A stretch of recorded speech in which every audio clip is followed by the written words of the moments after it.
has one eye on either side, and it's got a lure. So it's You want to go actually full the tank? angler. Yeah, let's do it. Okay, stand by. I would still describe it as wonky, Megan. Well, in a different way. It has a glorious beard. It really does, and that fine zoom that we're getting is just doing a great job of highlighting it. It's very, very neatly kept facial hair. Ooh. So the common name for this fish is a monkfish. And some people do eat these fish. Absolutely. As you mentioned that Tina in the chat room says, very tasty, and she is a girl. All right, video when we think we've got it. We can do a Well, what a tilt pretty up the length, but otherwise Go I think for it's time to move on. Yeah, do it. All right. You can tilt. Kind of coming to left. And when you get toward the tail, I'll pull back. Yeah.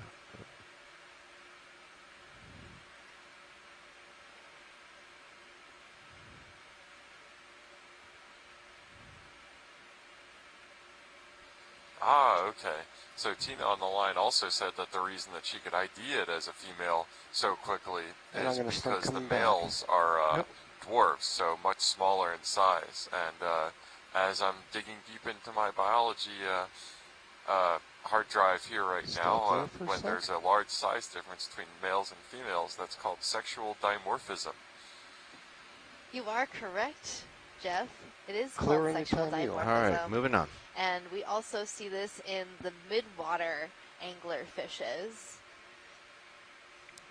So the male is a lot smaller. With the midwater angler fishes, the male will attach itself permanently to the female. So that Either another squid or the same one. Romantic and horrifying, Megan.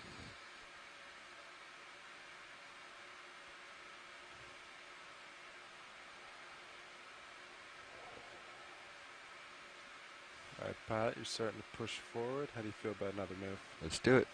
All right, Nav, same move, please. Copy that. Got something Bridge ROV nav. here. Another move request, please. Range 30 meters, bearing 345, speed .2 knots. Looks like cable, maybe? Could this be our... Nah. Ooh. I don't know how big Copy they're that. supposed Thank to you, be. Bridge. There's not one on a map. Could be a line. So we're also seeing a cable across our Nav, feed do you want right to note? now. Maybe I don't know. You if want to tilt yours up, make sure there's We're gonna nothing keep a above good this. Yeah, cable. Between Eye us. on it. We don't want to Copy that. interact with this cable in any way. Yeah, Does definitely. it look like a steel braided one, or? Come in That's right right. here. So this is a submarine telecommunications Look cable, I clear believe. And ahead, this pilot. is a good Just a opportunity quick partial right to talk here, a little where bit it's above. about one of the other big geological goals of the Or is Deep that a Connections rope? cruise, which Yeah, is it submarine looks almost geohazards. It looks like it's I bring this up rusting. in Let's relation go to full in, please. telecommunications Cable cable that's- because up until the 1990s, early 1990s or so, Yeah, or the looks a little more rigid 1970s, than when just a our rope. capability for seafloor mapping dramatically increased, most of what we knew about submarine landslides and their much longer lasting and farther moving compatriots turbidity currents came from the breaking of submarine telecommunications But that is cables. kind of And going in fact, for a long time, our only measurements of the direction. speed So I of would say I'm turbidity probably currents or 90 submarine to it right landslides now. were measuring so it looks when like it's cables going- downslope from each other So broke that's what we in were seeing sequence. Yeah. on the map. Let's come So on. Their cables, this was but it obviously not the original goal up of the here. telecommunications cable, but it's It's one maybe too example small of for a accidental data subsea cable, in right? which a system would think designed so, for another yeah, but purpose not ended up familiar enough. accidentally Usually, providing data that you know. scientists were able to use to Let's stay measure full and wide for a quantify second. phenomena they were interested in. Yeah, don't see anything ahead, pilot. Yep. So we got a strike, cable strike roughly. So that's roughly the direction we saw it on the map, just different location. Which, I'm going to quick drive along it. you know, those maps have a pretty high 225 inaccuracy to them. roughly. And then it kind of comes and goes. All right. Yeah, and just based continuing on on. the rust that we're seeing on this, I think our mapping lead, Mike White, did just make a very salient point that submarine communications cable would have probably been jacketed and not rusted, so that was probably more likely a winch wire or something from a vessel that was unintentionally placed on the seafloor. We've been there. I've seen more of the squid.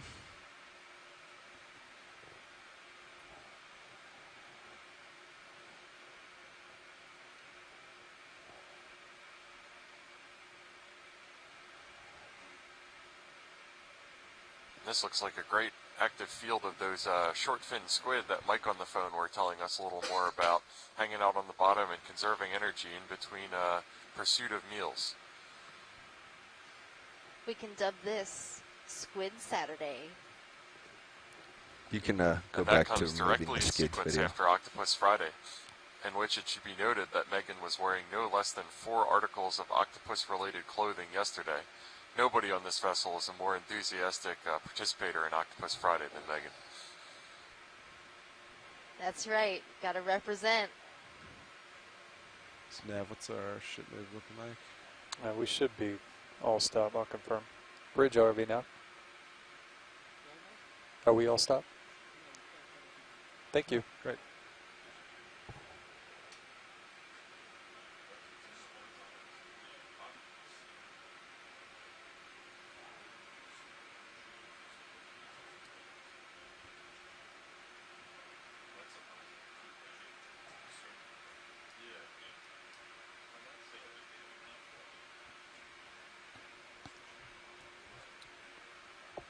Coming back down, getting kind of high.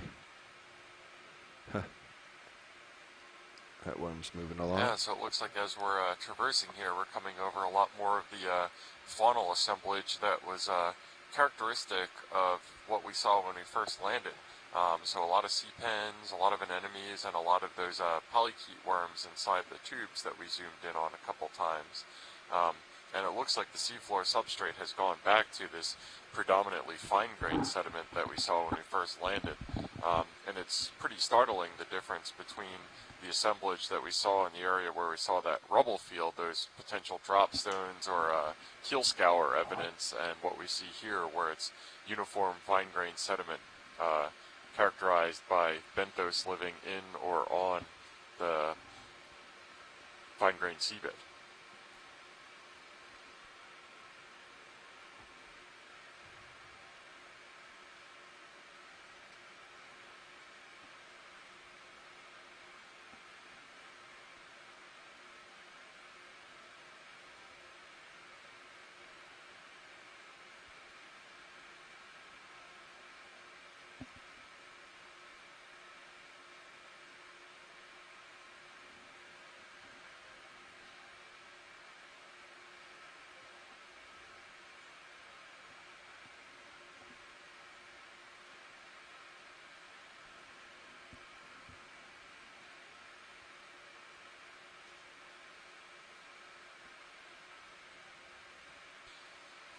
Salp chain.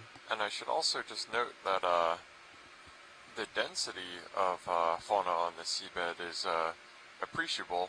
If you threw out a quadrite, you would get quite a lot of critters, but we're seeing a lot of the same critters repeated over and over again. And I think when that happens, that's referred to as relatively high biomass, but relatively low biodiversity, as opposed to some of the other communities that we've seen in the past couple days, in which the assemblage was a lot more varied. This is a lot of animals, but a lot of the same animals.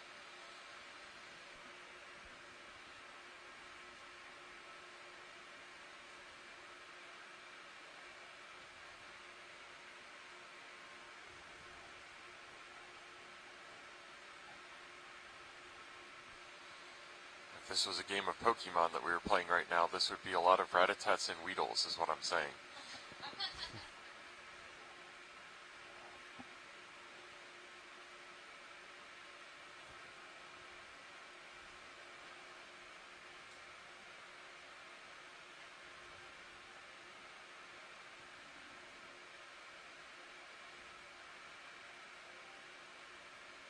Pilots another 30 after this is complete. Yeah. You up for that, pilot? Yep. school squid. Wow, that's a great school of those short fin squid. Gotta And that let looks them like go, unfortunately. kind of what we would see Good shot there. in Both the perspectives. examples of the ones that we were seeing on the seabed. When those aren't doing that, they're looks like they're expending a fair amount of energy moving through the water column looking for prey. Still going. Well, Mike was just saying that they would normally see them swimming in dense schools, and there's a dense school. You know, Mike is really good at just summoning things just by invoking them, like he does with high density corals when he's picking out the dive track lines.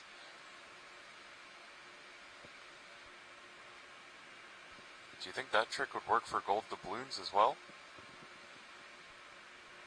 We can use the power of the many mics to help summon some great things on the seafloor.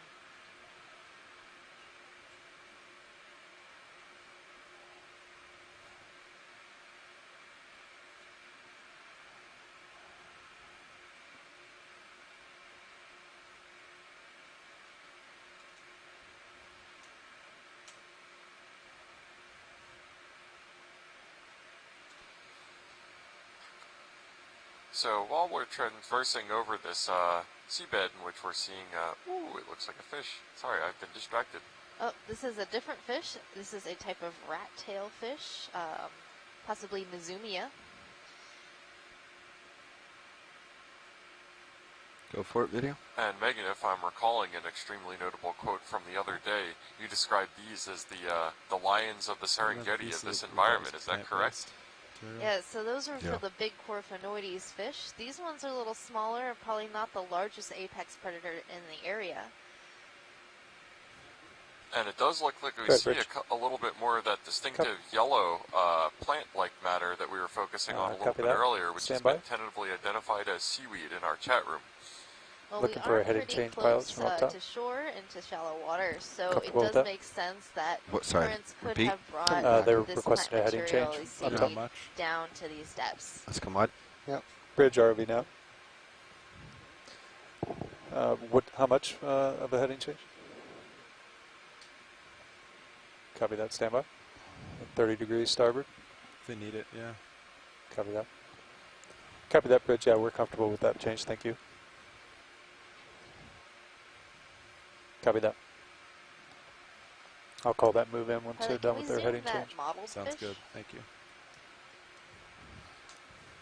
So I wanted to take a look at this fish. I think it might be another type of codling, or what was the other common name? We're trying to remember Go ahead, video. for this fish, but it looks a little bit different. So it might be a different type of fish, actually.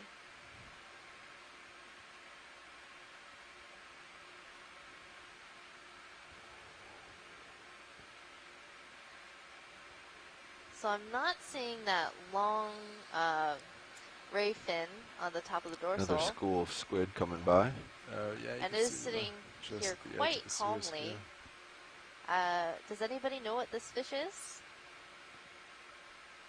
Oops, sorry. And I should also note in the foreground of that Sorry shot a about that. couple more of those distinctive yeah, that was curly me. Q Sorry. creatures that we suction sampled a Sorry, little bit video. earlier. Yeah, So it seems no that they're problem. We'll leave fairly it there. prevalent in this environment as well.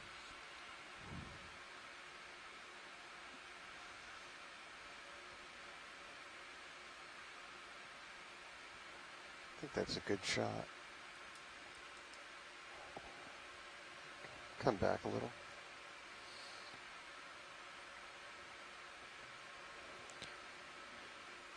When you're clear.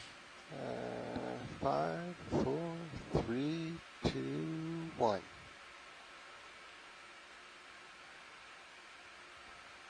Thanks for that zoom. I think someone can get an idea off of that.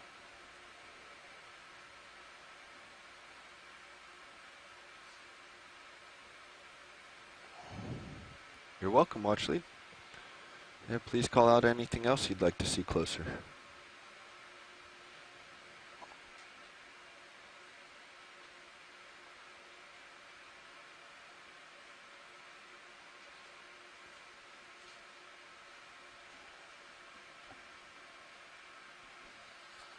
Yeah, so as we traverse across the site, I think we're going to take this as an opportunity to zoom out a little bit, figuratively, and talk about some of the general themes of this whole expedition.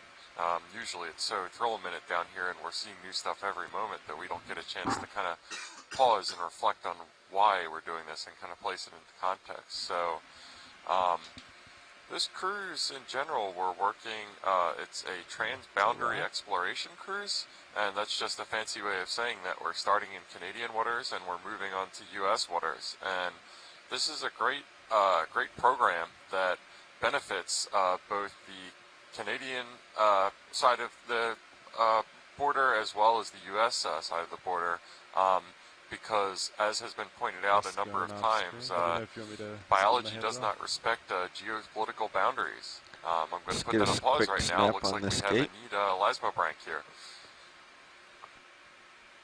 I like your use of the word elasmobranch. So this is a type of stingray, or perhaps a skate. I'm not sure. My elasmobranch knowledge is also rather limited. Okay, let's come on. Yeah, and that's the body plan is just really optimized, it looks like, for bottom feeding. The mouth is located on the underside of it, and it just kind of scoots along and is detecting and looking for things to eat. And this looks pretty similar as well to ones that you see in the surf zone on beaches. Is it a similar species or the exact same one? Well, this is definitely a different species from what you would see in the surf zone. And you might have noticed while it was moving, it was using some modified fins to push along the seafloor instead of undulating the sides of its body.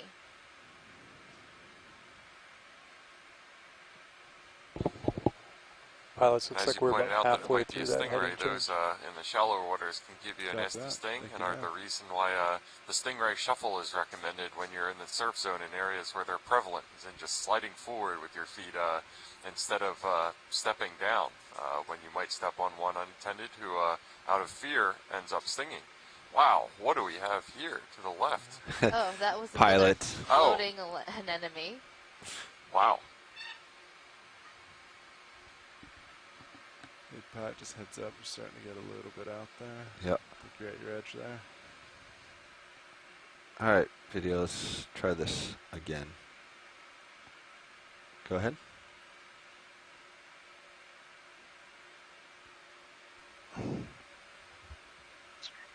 Our Ray here isn't quite cooperating, trying to get a zoom he's shot. going back into the clouds. Yeah. Let's let him go.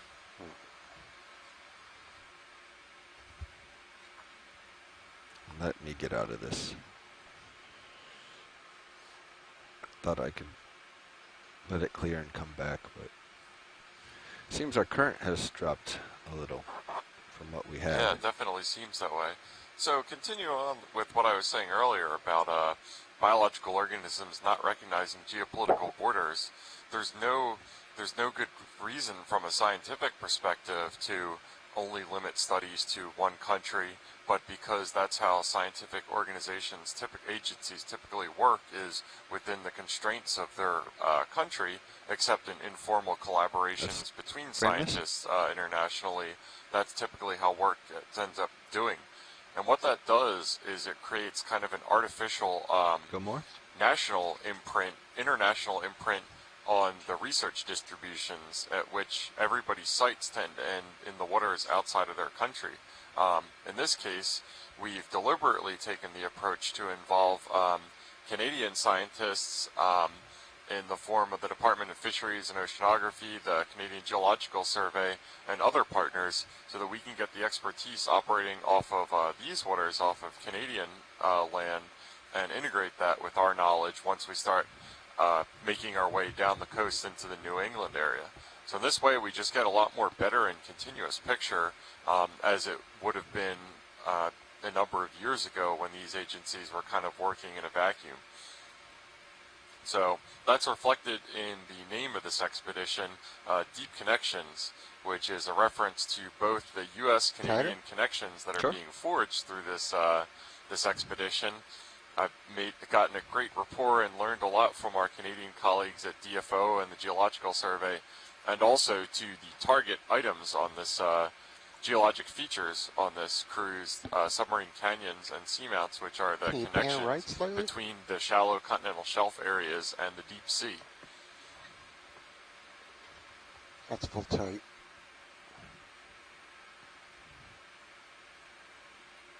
Do about 10 seconds of that and pull back, yeah? Oh, this is great. This looks like another one of these little abyssal flatfish right here. My fellow science lead, Megan, has stepped away to take lunch real fast.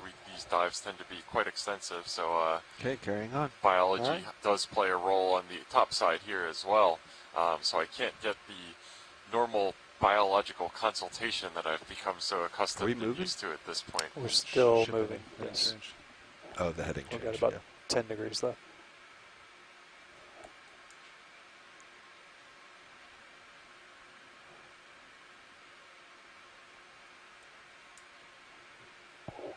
Yeah, and just to follow up on some of the Canadian partners that are involved in this this project, we have Fisheries and Oceans Canada, which is DFO, the Pew Charitable Trusts, the Geological Survey of Canada, and the U.S. Geological Survey from the U.S. side, as well as a number of different NOAA agencies that are involved in this. As a scientist who has been working in the field for give or take 10 years, it's really notable being involved in this program, coming in relatively recently, just about a year ago, to how collaborative it is. You still want 30, or do you want a little bit bigger? Of the agencies that are involved, as well as the location of the scientists that are involved on a daily basis. Let's do it. This work is being conducted in the North Atlantic off the coast of Canada, and yet we're regularly having consultations via over the telecom system or over our chat room from scientists in Sweden, Spain, Russia, the UK, as well as all over the place in the US. It's just a new paradigm for doing science in which the scope of knowledge that is brought in is larger than the largest capacity research vessel that you could imagine, just because we have no sort of physical constraints on who can participate. Can we get a zoom on that blurpy looking thing?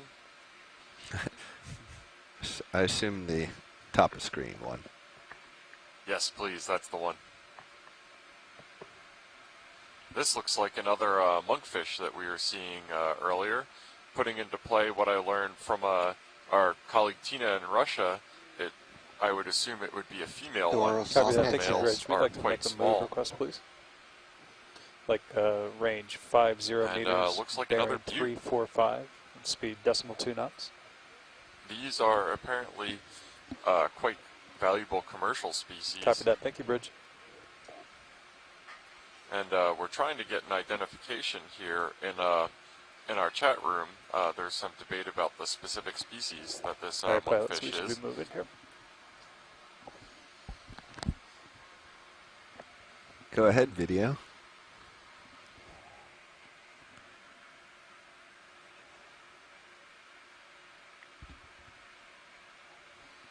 And it's also nice that, unlike It's all our yours, squids, video. these seem to be more than happy to stand still and let us get a real detailed photo op of it. I would, the terminology that our video crew uses is a beauty shot. I'm not quite sure that applies here, but beauty is in the eye of the beholder. Is this an anomaly So we're seeing? I think all so. you monkfish fans out there, go crazy. The debut.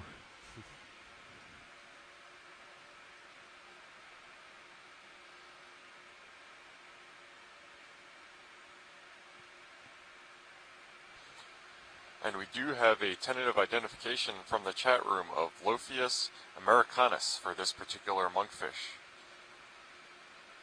For those keeping track out there. Okeanos americanus. All right, video, when you think we've got enough, let's come wide. And moving on.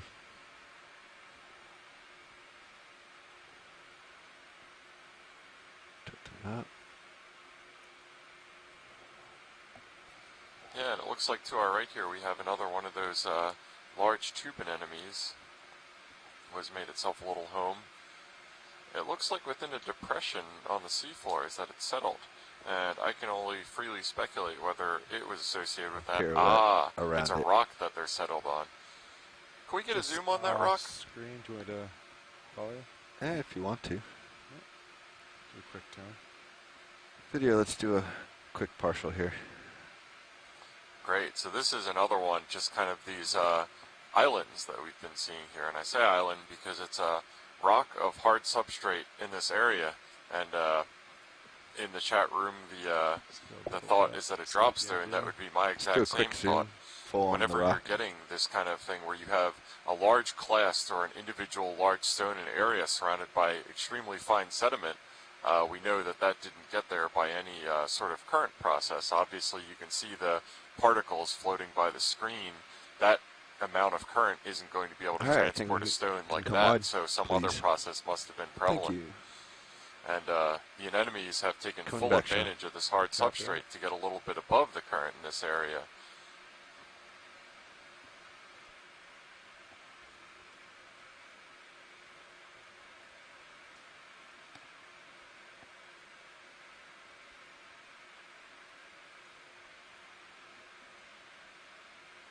Toes just coming in. There you are.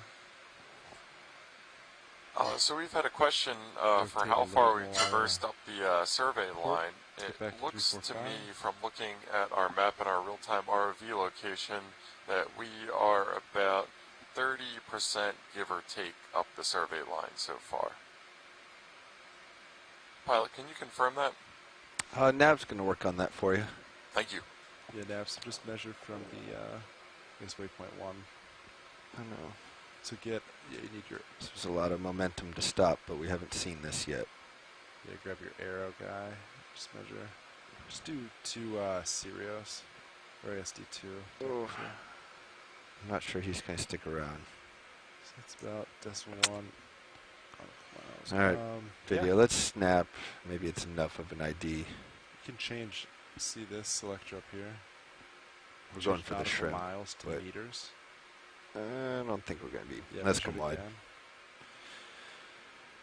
And then you can see about 200 meters. And this kind of gives you an idea of how fine-grained the sediment is in this area. Sorry about that, watch lead. I was moving pretty fast, and there's a lot of momentum behind this vehicle. It was a good time to talk about the sediment in this area. That's no problem. It was a good demonstration. Let's zoom in. Let's get an ID on the shrimp at least.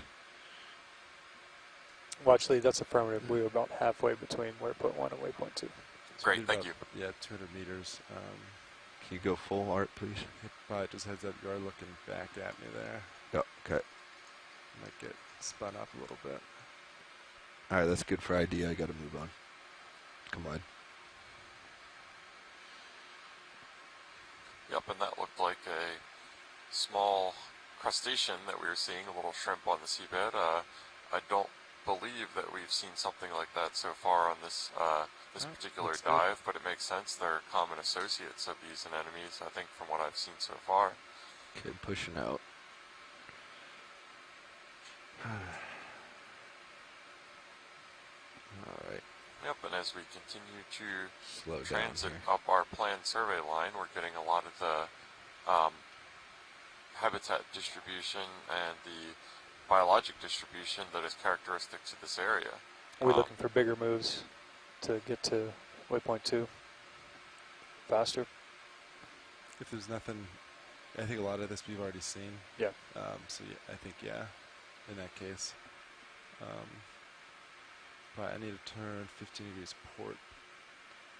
Had to get you in view there earlier. Yep, and as we move on, I'll just talk a little bit more about the broader scale context.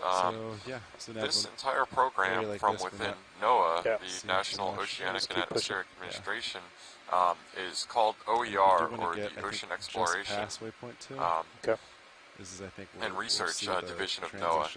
And this runs the Okeanos Explorer, and 2019 actually is the 10th anniversary of this program. in this of the new transition, scientific if that makes paradigm, sense. Gotcha. in which Yeah, a ship so we're about operated 200 by meters. NOAA's But not commissioned the end of officer, the- corps, and civilians yeah.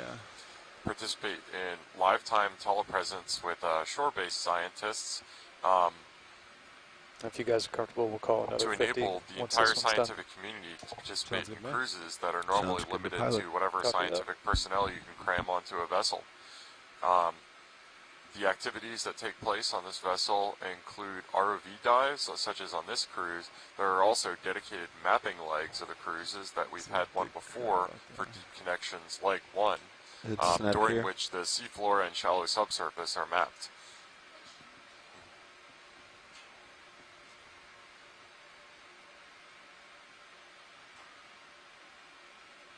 All these data are made available to the public either immediately Yeah, I didn't hear in him, real Sean. I time don't know during what the he's cruise on. or I'm shortly listening on after watch lead some 1. preliminary I processing didn't of hear the him speaking. sample data as well as the seafloor mapping data.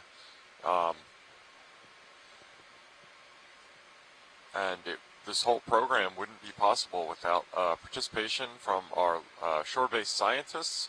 I believe they number in the hundreds, and they take part he's either only from on anywhere with EX. an internet connection. They're Copy able to that. watch the live stream.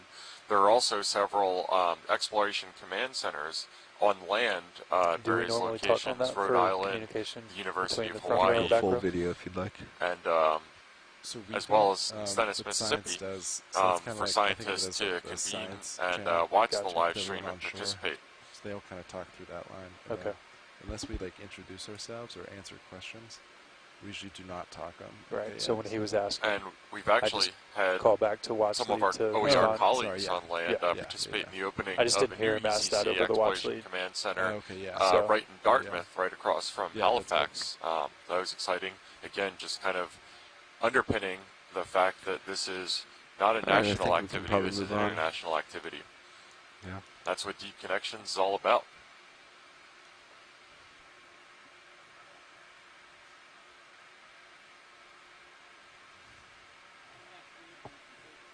Copy, Bridge. I'd like to request another 50 meters, please. It's 50 meters. Bearing 345, speed decimal 2 knots.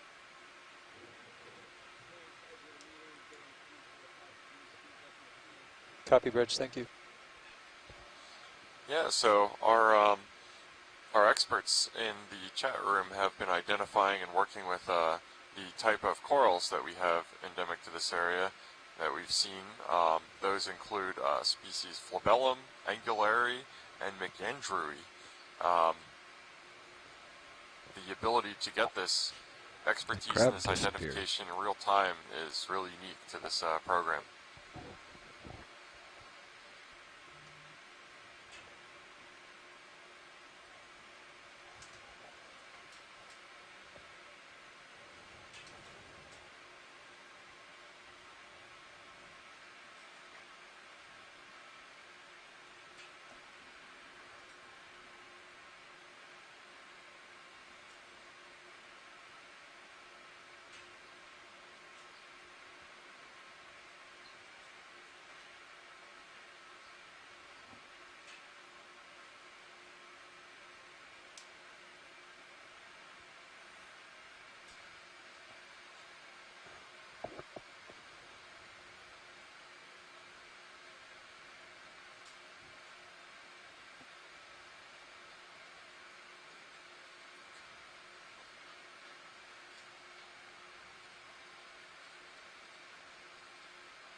So one question that comes up fairly frequently when I tell other scientists about this program is how the sites are being selected, how these individual dives are being Let's go for the selected.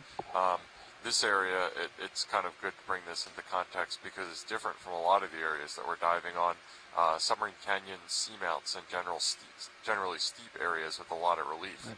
And the reason for that is, in this case, it was a site that was advocated for by our colleagues at DFO, and the priority species for this cruise, or for this dive, I think I wasn't got some the dirt corals that trailing were on me. usually interested in looking for, which are almost exclusively found in Didn't even areas of touch steep the- relief. But it was actually sponges, a species of sponge called Vazella, that preferentially orients itself in areas Take of some dust relatively high salinity and temperature, which is characteristic of this area where outflow from the Gulf Stream moves over the site, and you start seeing warmer and saltier water from the Gulf Stream intrude into what is otherwise a colder and fresher area relatively close to land. And the way that scientists are able to identify where they're likely to see species that they're interested in is a lot of times by using predictive habitat modeling. And in that case, prior observations of particular species or phenomena of interest, this isn't necessarily exclusively used for biology, are related to the things or the parameters that make these species happy. So in this case, as I mentioned, it's temperature and salinity primarily that the Vazella sponge are concerned with. And observations or sometimes absences of the species in past seabed samplings are used to create a map of relative probability of encountering this sponge species, in this case, at any given location on the seabed. So this site was selected based on the output of this habitat suitability model, in which the area that we're currently diving on right now is predicted to be highly suitable for the Vazella sponge. And it should be noted that right now we haven't seen any Vazella on the cruise so far. That doesn't mean that the output of the map is gospel, and that any given area that has high probability for Vazella is absolutely going to contain Vazella. The amount of observations or absences that go into constructing these predictive models are extremely sparse relative to the spatial area covered by the map output. And that's another reason for doing this kind of surveying based on the predictive map output, is it's a positive feedback loop. This area, at least so far, has been identified as an absence site for Vazella that will be fed back into the model, and the model will be updated and refined based on that.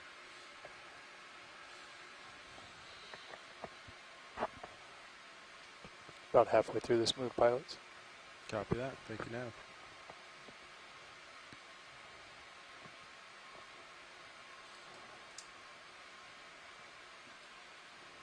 And as I mentioned a couple minutes ago, this predictive modeling, this method for identifying species distribution, it's a pretty general technique that isn't just limited even to the field of biology.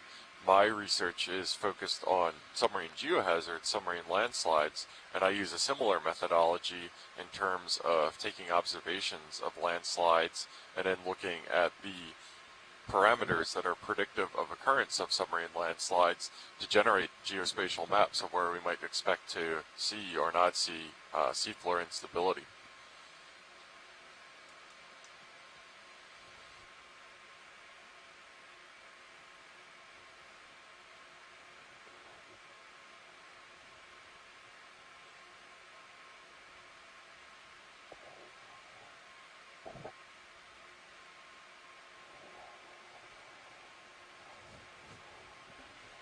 Pilots comfortable with another 50 after this move? Yeah. Copy that.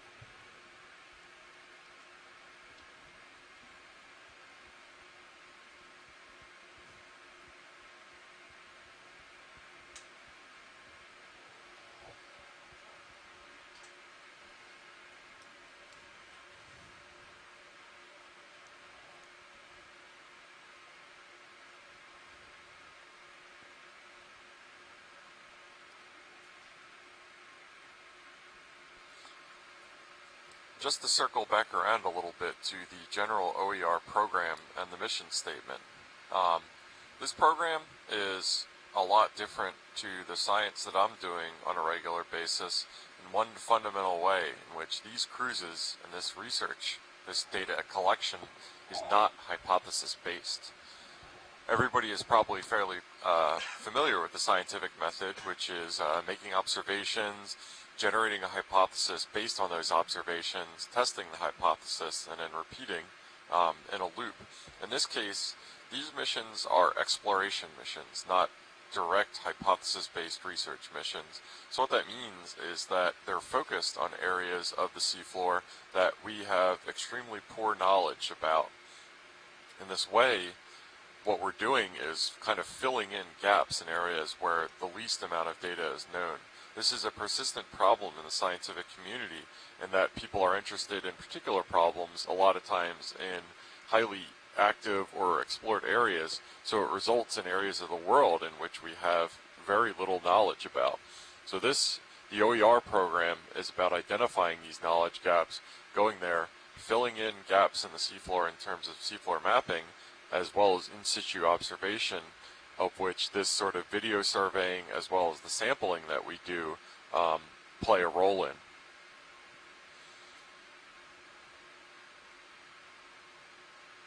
And it looks like as we're transiting over, we see another one of these drop stones heavily encrusted with anemones, and one of the scorpion fish that we saw earlier.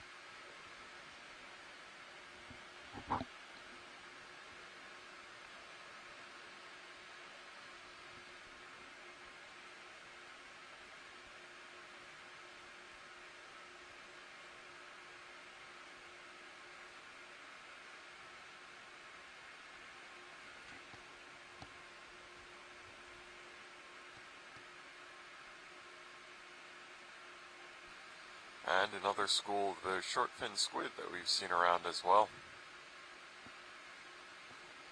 High biomass, low biodiversity.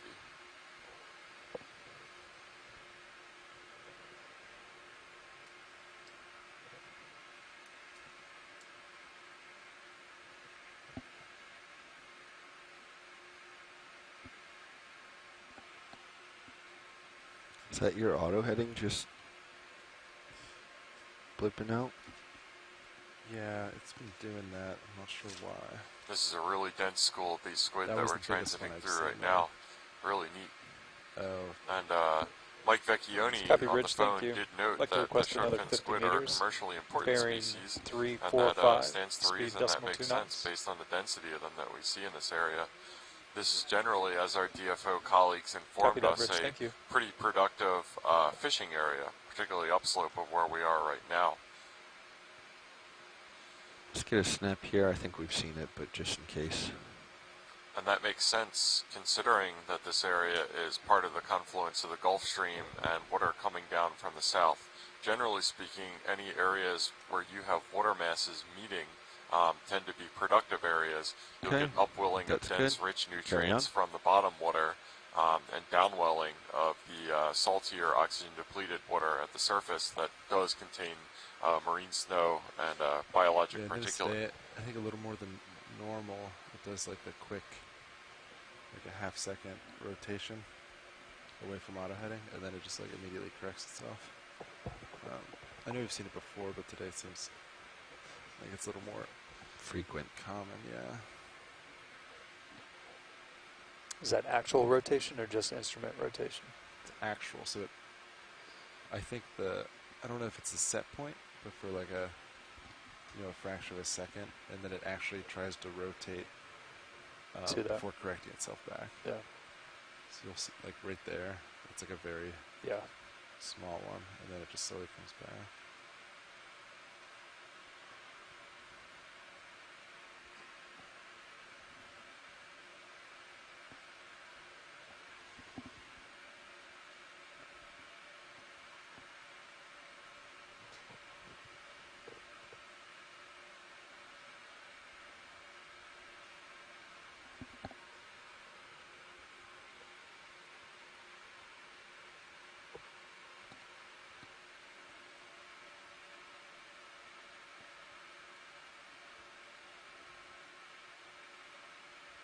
So we have another 50 called in. We're a little less than halfway through that move right now. Awesome, thank you.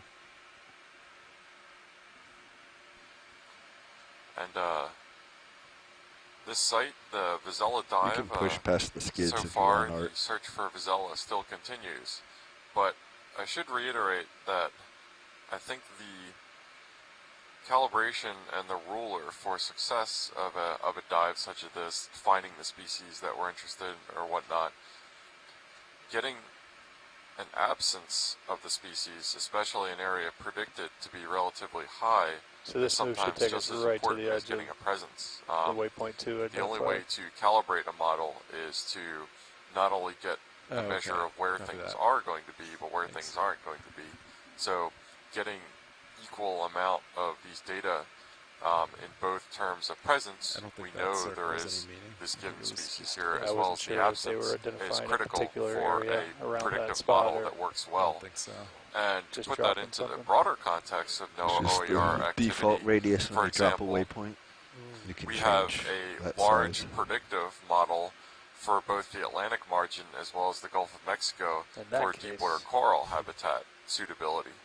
Those models are heavily utilized to select a lot of the sites for both this cruise as well as other ones in the Gulf of Mexico. And they perform relatively well in terms of identifying areas of coral hotspots.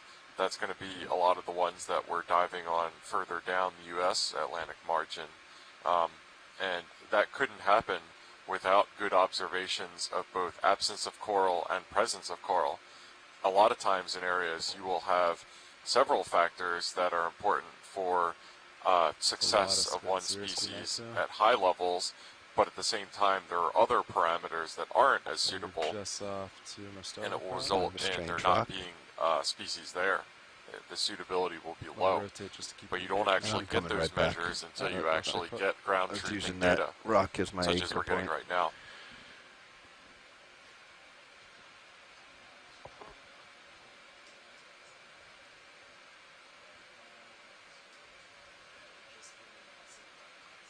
Video, how many channels do we have open to shore right now?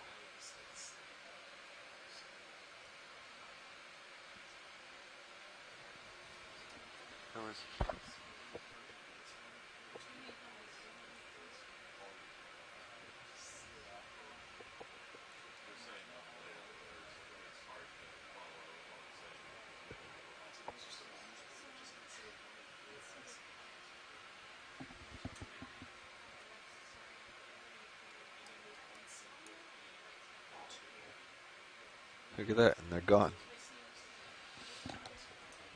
There are tons of them in the history now, gone. Yeah.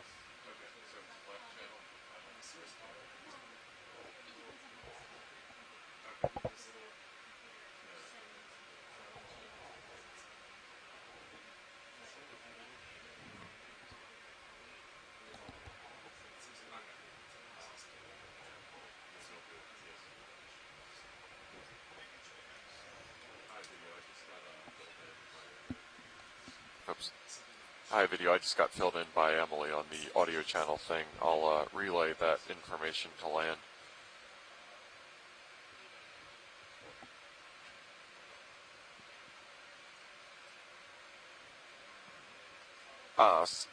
Hello, this is Jeff. Sorry about that. I was just conferring with our video crew about the overlaps that you hear on the feed. So the way that the audio feed is set up is that there is both the ROV pilot crew, which is coming through on all channels, as well as the audio from the expedition leads, myself and Megan. Those can be set up to go through different channels of the audio on your computer, so you can mix them separately and turn down the pilot feed and just have the science lead. I think that will be specific to your individual audio setup, but it can be done, so I'd recommend experimenting with that a little bit. If sometimes our pilots are needing to confer, and when they're doing shift changes, sometimes there could be a little extra noise as well. So yeah, just a general word of guidance about that if it's proving a little hard to follow.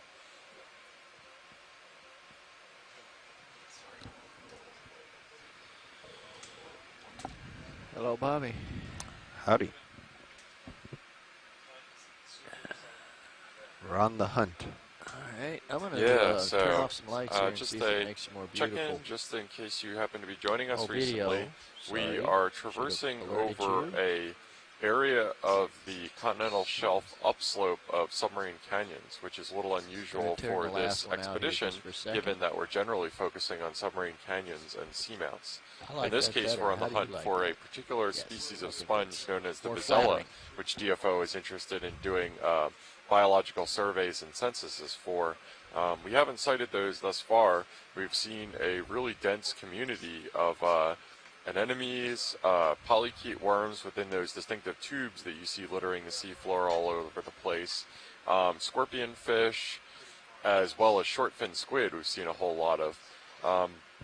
The seafloor generally in this area, because it's upslope, it's still part of the continental shelf, has been relatively uniform, fine-grained sediment. We have been seeing a couple debris fields, which are characteristic of what we hypothesize are attributed to drop stones. And so that is when icebergs are detaching from glaciers on land and then melting as they gradually move out over the ocean, depositing the rocks that were entrained within them. This is just a hypothesis. We don't have that confirmed, but just kind of inference from setting and what we know about geological activity in the area. And just to confirm, those drop stones wouldn't necessarily have been deposited particularly recently, probably recently in geological time frame, but that could be on the order of thousands of years. The sedimentation rate in this region are generally low enough that rocks don't get covered particularly quickly. And this area probably does get some sort of storm activity that stirs up sediment on the seabed occasionally when the storm waves get large enough.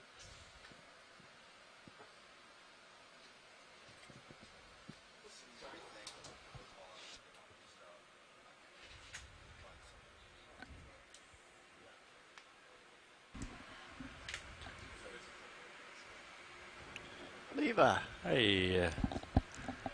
I'm down low, 10 off bottom. I'm looking at you 40 degrees. I've got my lights out. So you are looking good. Yep. And just as a heads up, guys, we are still in a move. But I think it's probably going to be coming to an end here pretty quick. So...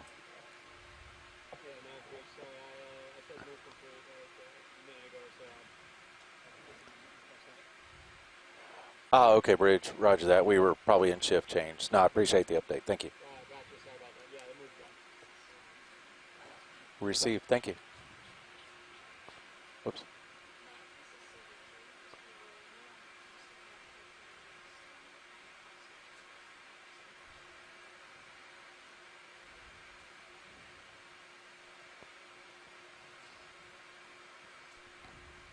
There we go. Okay. I dropped Okeanos. Survey 2, you hear me drop there now?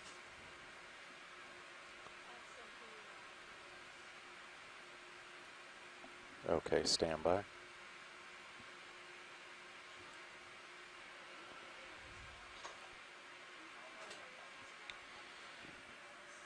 think you're good, Mark. So, turning out the light, the squid left, and the backscatter's gone, and it makes a serious view better, I think. Oh yeah, too much backscatter on that. Yeah. Yeah. Although, I mean, it does everyone. light you up. This is Megan Putz, your biology lead, back from lunch. Jeff has stepped out Really, to what get we care himself about some lunch. what's on the So bottom, we'll go back to looking not at the some pretty more of decal this on the side of the interesting biology as we make our way up shallower on this continental margin area, looking for the Vazella glass sponge. This is a type of sponge in the family Rosellidae. Survey 2 the sponge should be growing on hard substrate and is also known as the Russian hat sponge. Okay, roger that. Because it was latched, so it's it does have this sort of but I'll be monitoring here furry appearance so, thanks. because of the spicules or the small glass pieces. Another move underway when you're ready. Yeah. Are sticking out along the edges of the sponge, giving it sort of a fuzzy, soft appearance, like you would in a hat. But just as a heads up, they've been because doing it is glass, pretty long it would moves, be 50 more meters, pokey or 2 scratchy. knots. I'm sorry, at a bearing of 345. That's headed but right towards now, we're waypoint. surveying a soft sediment based community on full where of we are sea pens, now, sea anemones, polychaete worms. If we were to continue on that and various do another flat 50, we'd be coming fishes. pretty close. We're about 30 meters Pilot, shy can of we take a look at waypoint this 2. fish? Yeah. Ready for it? Yeah, I think so. Okay, we'll get that in real quick then. Bridge, nav. You ready for a move? Okay, distance 50 meters, 50, at a bearing of 345, at a speed of 0.2 knots. Okay, video come in. So this is a type of flatfish. Roger you can that, tell thank that you. because the eyes on this fish are sort of pushed together on the side of its body. So you're actually looking at one side of its body, and where the eyes are oriented on the head can tell you whether it's a right-sided or left-sided flatfish.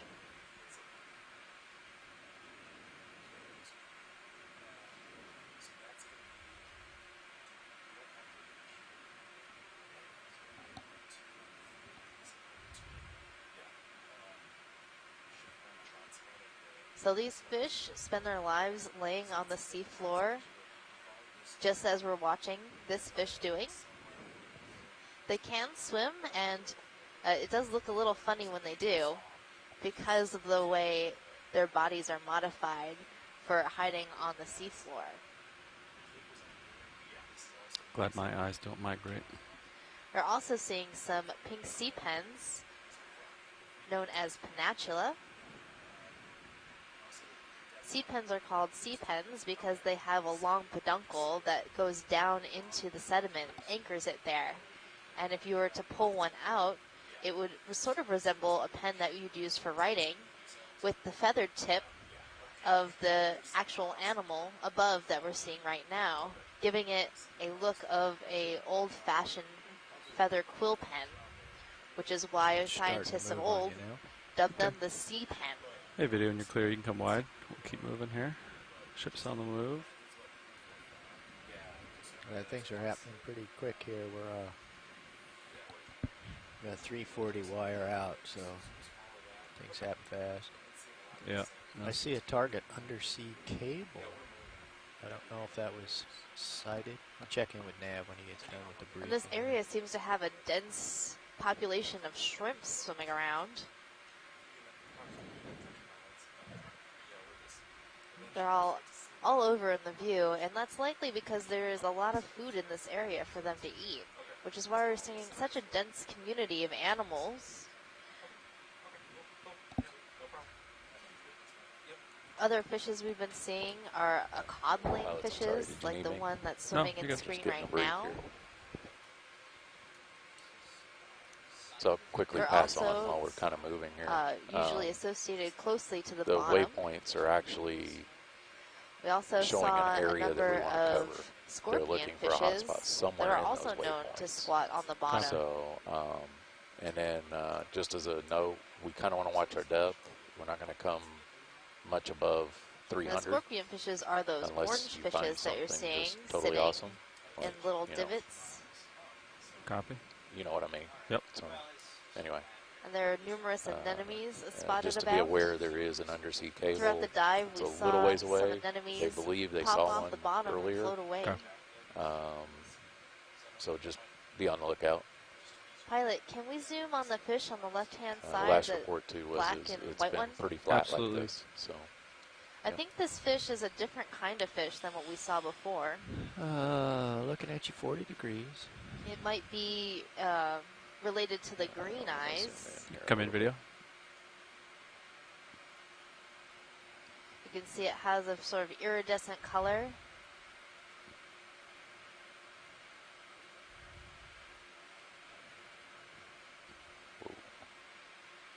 They're also known to squat on the bottom and perch on the bottom. And this little fish seems a little shy and nervous to have us zooming in. Come in more if you want. It's okay, little fish. Don't have a lot of time here. Nice shot. Don't worry, now you're famous. All right. Looking at you 60 degrees. You can come out, video. We have a big move underway, so Thanks for that. yeah. Tilting down. 70 degrees. yeah, we're about halfway through that move.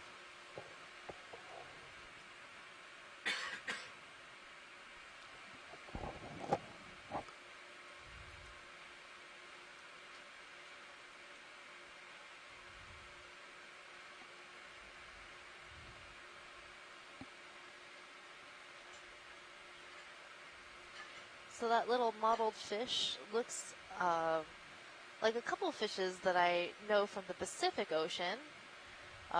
Perhaps a Paralopus or Alchlorophthalmus.